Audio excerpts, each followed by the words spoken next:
what I've been doing is reading this book. I've got videos previous to this. I'm doing a playlist. So if you want to listen to the others, you can go back and you can just check out where I'm at. I'm reading paragraph 84 today, and I'm going to read up to paragraph 90, I believe, or 89. I'm going to knock out a few of these paragraphs. And then what I like to do is some of the words are a bit sort of out there for me. They're either in Latin or Greek. And then also some of the, what else was the other thing? So then I like to also, as I have my own thoughts, I like to share what I'm thinking as I go through. So, you know, it shouldn't be an extensively long video. I've got a couple of A4 pages to read. I've actually got the book here, but I also have the book on PDF, so I'm able to use it this way, which is easier to read actually. So I've got both. I've got the book and I also have the PDF, which is great. You can get that online for free. If you want a copy, then what you can do is you can send me a message below and I'll be able to assist you in where you get that information. So then what I'd like to do is go to this beautiful image here that a friend of mine took. And as I'm reading, you're able to see a beautiful view. That's the plan. So from 84, I'm going to start reading now, paragraph 84. And the beautiful thing about Jung's work is that all the works he's done that I've looked at, I don't know about the Red Book, but definitely there's paragraphs. And the Red Book I'm listening to on Audible at the moment, I'm more than halfway through. It's been a beautiful journey. I didn't know what to expect, but I would like with the Red Book to have my own, you know, it's huge. It's like a huge piece of, it's a work of art. So I'm looking forward to that because the reader's copy doesn't have all of the artwork in it. And here I go. So paragraph 84, the perfectly natural fact that when you say hi, you immediately postulate low is here twisted into causal relationship and reduced to absurdity. Since it is sufficiently obvious that darkness produces no light and light produces no darkness, the idea of good and evil, however, is the premise for any moral judgment. They are logically equivalent pair of opposites, and as such, the sine qua non of all acts of cognition.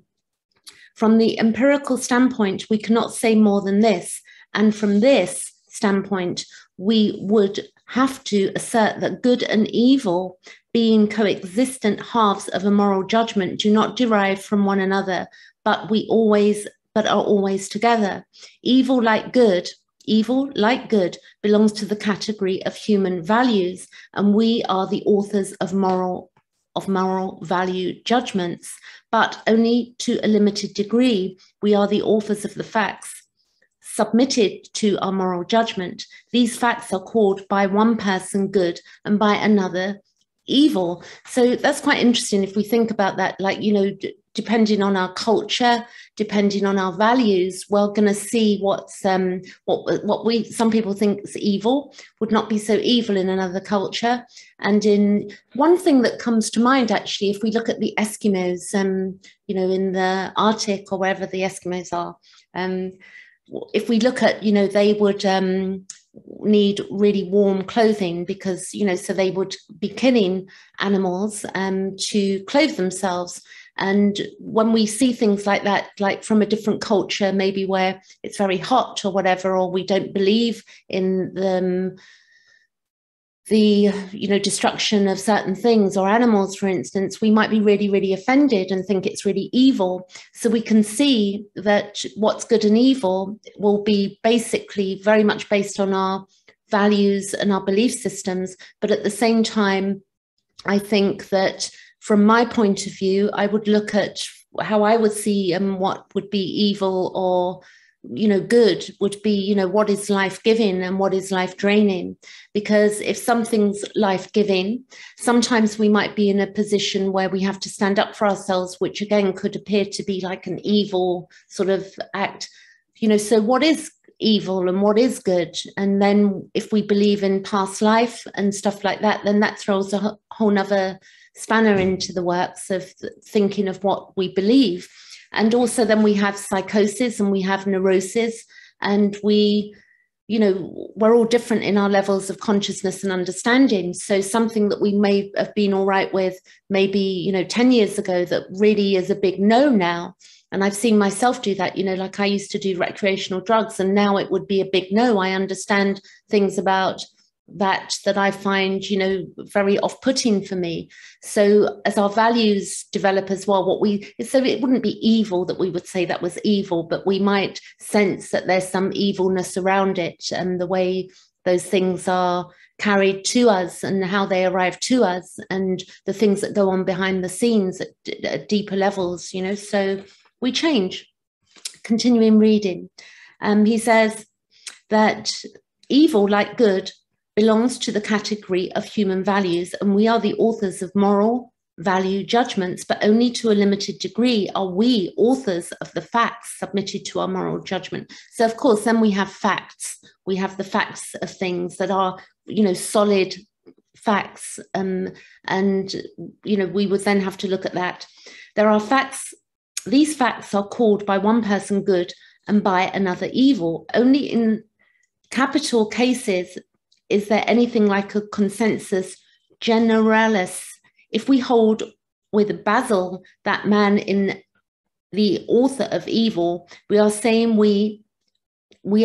in the same breath that he is also the author of good. But man is first and foremost the author of merely of judgments in relation to the facts judged. So we are very judgmental as human beings, you know, if we think about this too, you know, what we judge, and then we change on what we're being judgmental upon as well as we grow and develop. He goes on to say his responsibility is not so easy to determine. In order to do this, we would have to give a clear definition of the extent of his free will. The psychiatrist knows what a desperately difficult task that this is. So, you know, how much free will do we have? You know, sometimes we may be put in situations that, you know, we have free will. How would I look at this? So we have free will to a degree, but then if something's facing us that, you know, either puts us in danger or puts somebody else in danger, we may do something with our free will that may look, again, evil to another or good to another, depending on the circumstances. Now I'm reading paragraph 85.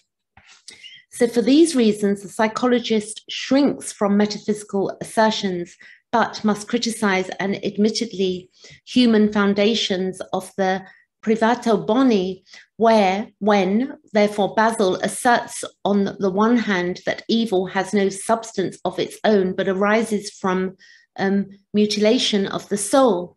And if, on the other hand, he is convinced that evil really exists, then the relative reality of evil is grounded on a real mutilation of the soul, which must have an equally real cause. So if the cause was originally created good, then it has really been corrupted, and by something that is real, even if this is nothing more than carelessness, indifference, and frivolity, which are the meaning of the word. I can't say this word, it's Greek, but I would say I did actually study Greek in night school for a few years when I was younger. I did a lot of journeys over to Greece, and I did do a night school in Greece. So if I'm looking at this word, I would say it's pathia, maybe, but I would have to double check that. And I might look up this word and put it below in the comments box on the YouTube channel so we know what it means, just for fun, because I'm learning like everybody else. So when something I must stress this with all possible emphasis is traced back to a psychic condition or fact, it is very definitely not reduced to nothing and thereby nullified, but is shifted onto the plane of psychic reality, which is very much easier to establish empirically than, say, the reality of the devil in dogma, who, according to the authentic sources, was not invented by man at all, but existed long before he did. If the devil fell away from God of his own free will, this proves, firstly, that evil was in the world before man, and therefore that man cannot be the sole author of it. And secondly, that the devil already had a mutilated soul for which he must hold a real cause responsible. The basic flaw in Basil's argument in the Petitio Principii that lands him in insoluble contradictions, it is laid down from the start that the independent existence of evil must be denied even in the face of eternity of the devil, as asserted by dogma. The historical reason for this was the threat presented by Manichaean dualism. This is especially clear in the treatise of Tinnus of Bosra, and it says DC 370, entitled Ad Urbis Municheos, I think that says, where he states in refutation of the Manichaeans that as far as substance is concerned, there is no such thing as evil. This is a really interesting subject. You know, where does it come from? You know, was it here before us? You know, are there dark forces that were here before us human beings that we are not aware of? So then I'm now reading paragraph 86. John Chrysostom, it says I guess it's reference C344 to 407, uses instead of, again, it's a Greek word, privatio, it's Greek, so I'm wondering if that's the same thing. The expression deviation or turning away from good, he says evil is nothing other than a turning away from good, and therefore evil is secondary in relation to good. So we do have consciousness, and where, you know, I know that we do have psychosis and neurosis, and we have narcissism, and we have psychopaths as well. So it would really be, it's a matter of the mind. Jung did say in a TV, but I saw him being interviewed, it's quite famous, you can find it on YouTube, he was being interviewed by the BBC, and he did say that, you know, man, that, you know, it hangs on, the world, it hangs on a thin thread, and that is the psyche of man. Reading 87 now. Dionysius and Areopagite gives a detailed explanation of evil in the 4th chapter of Divinius Nom Itubus. Evil, he says, cannot come from good because it came from good. Let's see if that's right. Evil, he says, cannot come from good because if it came from good, it would not be evil. But since everything that exists comes from good, everything is in some way good, but evil does not exist at all. So there's food for thought, you know. We don't understand, you know, some of the things that happen to us as human beings, so we can question even deep, you know, very deeply. And maybe it so happens that the more wisdom we get, that the more we see, and the more that we see the bigger picture of life, that maybe there is no such thing as evil. Who knows? I'm not saying there isn't, you know, but I'm just thinking about this. This is now paragraph 88, and then I'm going to read 89, and then we're done for today. So 88 is, evil in its nature is neither a thing nor does it bring anything forth. So evil in its nature is neither a thing nor does it bring anything forth. Evil does not exist at all and is neither good nor productive or of good. All things which are by the very fact that they are good and come from good, but in so far as they are deprived of good, they are neither good nor do they exist.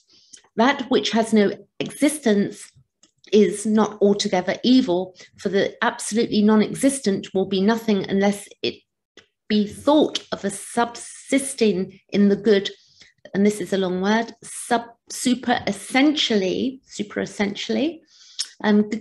So carrying on, good then as absolutely existing and as absolutely non-existing will stand in the foremost and highest place, while evil is neither in that which exists nor in that which does not exist. So continuing, and this is 89. And I think what I might need to do, because I've chopped off a bit of it from this bit of paper I've got.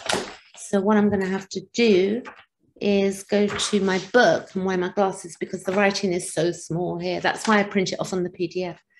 So then he goes on to say, these quotations show with what emphasis the reality of evil was denied by the church fathers. As already mentioned, this hangs together with the church's attitude of the Manichaean dualism, as can plainly be seen in St. Augustine in his polemic against the Manichaeans and Marciontes. He makes the following declaration. So let's see. For this reason, all things are good, since some things are better than others, and the goodness of the less good adds to the glory of better. Those things we call evil, then, are defects in good things that quite incapable of existing in their own right outside good things. But those very defects testify to the natural goodness of things. For what is evil by reason of a defect must obviously be good of its own nature, for a defect is something contrary to nature, something which damages the nature of things, and it can do so only by diminishing that thing's goodness. Evil, therefore, is nothing but the privation of good, and thus it can have no existence anywhere except in some good thing. So there can be things which are good without any evil in them, such as God himself and the higher celestial beings, but there can be no evil things without good. This is true, isn't it? Like, if there was no good, then there could be no evil. That's an interesting thought.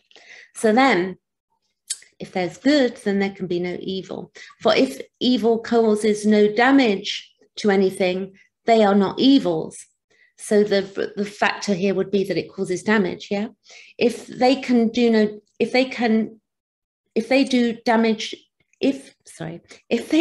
do damage something, they diminish its goodness. And if they damage it still more, it is because it still has some goodness which they diminish. And if they swallow it up altogether, nothing of its nature is left to be damaged. And so there will be no evil by which it can be damaged, since there is then no nature left whose goodness any damage can diminish. Right, so what I like to do with this work is that when I make these videos, as I'm sharing, what I'm doing is I'm listening back to the videos that I'm putting out, and I intend, it's probably going to take me, you know, over a good year, but bit by bit, I'm going to go through this book, and just as I'm in the mood, is just keep reading it all the way through. There are 280, I think I looked earlier, there are 269 pages to the conclusion. And I do love the work of Jung, and it's part of my development as a soul as well. So hopefully that's useful to you. And if you've got any ideas or questions or anything I've said, then leave a message below, and I'll be back with more of this in between all my astrology videos and all of the other things that I do. Okay, I'll put out there. And please subscribe if you like what I'm up to. Catch you later.